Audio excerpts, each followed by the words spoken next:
위험한 다이어트, 단점이 많은 다이어트를 왜 할까요? 만약에 이 다이어트를 꼭 해야겠다.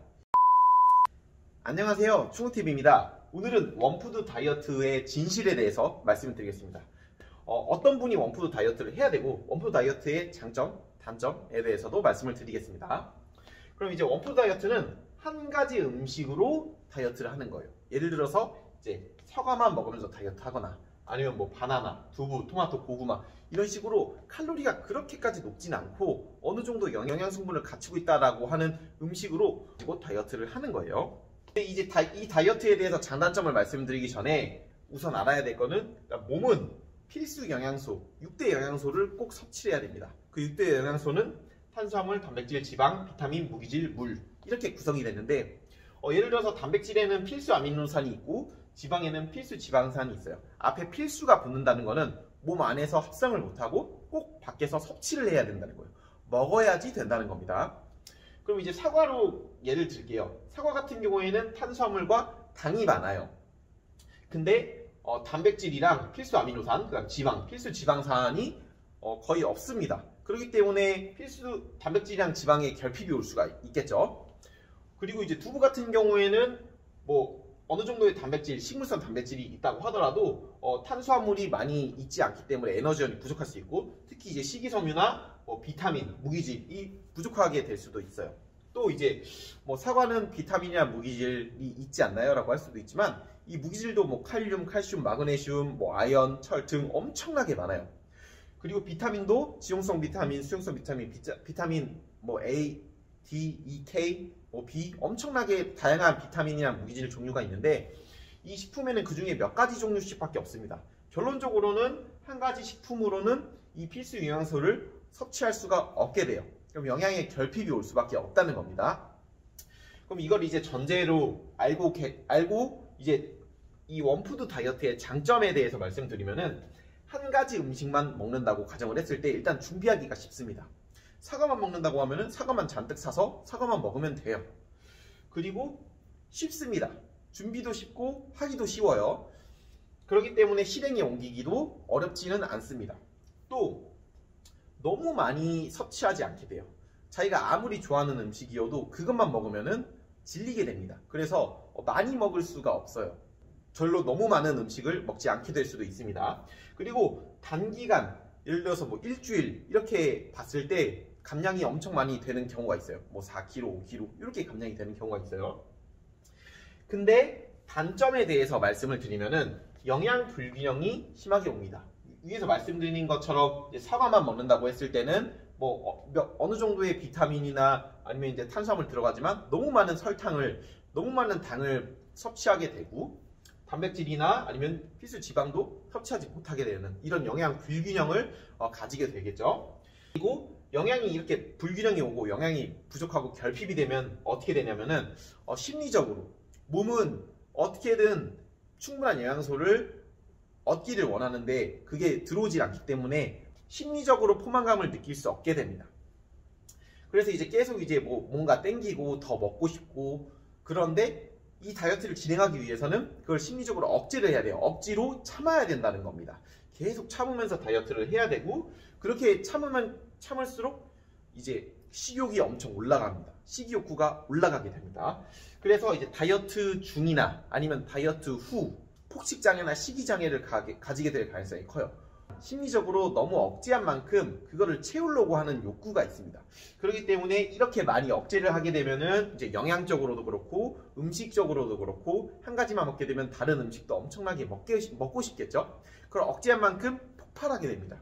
그래서 이제 폭식증이나 식이장애를 겪게 될 가능성이 크고 그에 따라서 요요가 오게 될 가능성이 커요. 그래서 다이어트 시작하기 전보다 더 많은 몸무게를 가지게 되는 경우도 되게 많이 봤습니다. 또 이제 말씀드린 것처럼 좋은 음식이라고 해도 과다하게 섭취하면 오히려 독이 될 수가 있어요. 그래서 이제 권장량이라는 게 있습니다. 단백질도 어느 정도까지 먹는 게 건강에 좋다.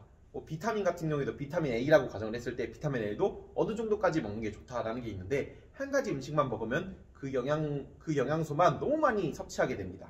그래서 오히려 부작용을 겪게 될 수도 있고 그게 독이 될 수도 있어요. 또 이제 부족한 영양이 부족하게 들어오면 어떻게 되냐면 몸에서 지금 당장 하지 않아도 당장 필요 없는 것들을 하나씩 빼버립니다. 예를 들어서 머리카락은 지금 당장 살아가는데 필요가 없기 때문에 탈모가 오는 경우도 많고요. 여성분들은 생리불순, 그 다음에 골다공증이 오기도 합니다. 또 이제 단백질이 부족하게 들어오거나 아니면은 이런 이제 근육 합성이 되는 비타민이나 무기질이 하는 역할, 근육 합성에 도와주는 역할을 못하기 때문에 근손실이 올 가능성도 크고요. 그 다음에 충분히 먹지 못하게 된다. 충분한 영양소가 들어오지 않기 때문에 무기력하고 어지러움증을 호소하는 사례도 되게 많습니다. 그래서 운동을 하고 싶어도 에너지가 없고 몸에 에너지가 없고 무기력하고 움직이기 싫어지게 되는 게 그런 이유예요. 또 이제 단기간 몸무게가 감량된다고 했는데 체지방 같은 경우에는 단기간에 빠르게 빠지지 않습니다. 단기간에 확확 빠지는 게 불가능해요. 그럼 이제 이 단기간에 몸무게가 감량이 되는 건 뭘까요? 수분과 체지방이랑 근육이 같이 빠지는 거라고 보시면 됩니다. 그래서 이제 근손실이 나는 가능성도 많고요. 그렇게 되기 때문에 다시 일반식을 먹거나 다시 이제 다른 음식을 먹게 되면은 몸은 지금까지 너무 영양소가 부족했기 때문에 필사적으로 영양소가 들어오면은 그걸 저장하려고 합니다. 그래서 살이 찌기 쉬운 몸이 돼버립니다. 그래서 다시 일반식을 먹으면 3, 4kg가 금방 쪄버리죠. 그러면 이제 그런 일반식에 대한 두려움이 생기고 거식증이 생기기도 하고 그렇게 다이어트를 하면은 일반식으로 돌아가기가 되게 힘듭니다. 그럼 이제 이런 위험한 다이어트, 단점이 많은 다이어트를 왜 할까요? 가장 큰 이유는 이런 단점을 모르기 때문입니다. 이런 단점을 알고 하면은 다이어트 안 할 가능성이 컸겠죠. 그리고 두 번째는 이제 유튜브나 아니면 각종 SNS나 매체 때문에 이런 다이어트를 하게 될 가능성이 커요. 그래서 이거를 오래 지속하면은 건강에 되게 안 좋겠죠. 근데 일시적으로 눈에 보이는 효과는 있습니다. 몸에서 수분이 빠져나가거나 아니면 일시적으로 3, 4kg가 빠지는 효과는 있겠죠. 그래서 이 유튜브에서 나오는 건 보통 3일, 계란만 3일 먹었습니다. 일주일 동안 고구마만 먹었습니다. 이렇게 수치를 보면은 몸무게가 빠져 있어요. 그렇기 때문에 그걸 보고 난 단기간에 체지방을 보통 다이어트 할 때 체지방을 1kg, 2kg 빼는데 엄청난 노력을 기울이지만 그냥 일주일만 이렇게 먹어버리면 3, 4kg가 빠진다고 생각을 하고 이제 실행을 하는 경우가 있습니다. 그래서 많은 부작용을 겪게 되죠. 또 이제 이게 사람마다 몸이 다 다릅니다. 예를 들어서 체지방이 되게 많거나 아니면 몸에 어느 정도 영양분을 이제 많이 저장했던 분들은 예를 들어 어떤 다이어트를 했을 때 3, 4kg가 감량을 했어요. 그리고 그냥 부작용 없이 요요 없이 그대로 가는 경우도 있습니다. 사람마다 다 달라요. 대부분은 이런 부작용을 겪지만 안 그런 사례도 있습니다.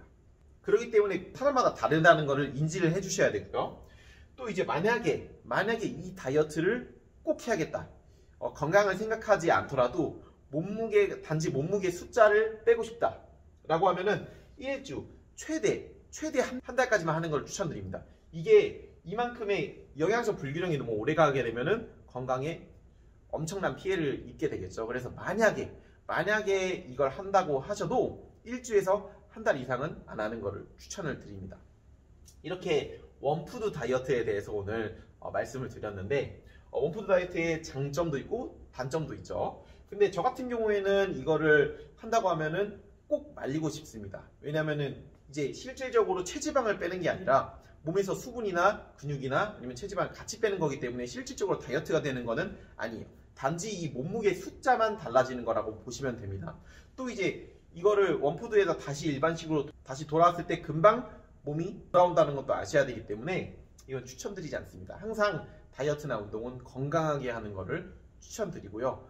앞으로도 다양한 다이어트 방법이나 다이어트에 대한 장단점에 대해서 업로드를 하겠습니다. 궁금한 점은 댓글로 남겨주시고요. 충무TV 구독과 좋아요 부탁드립니다. 감사합니다.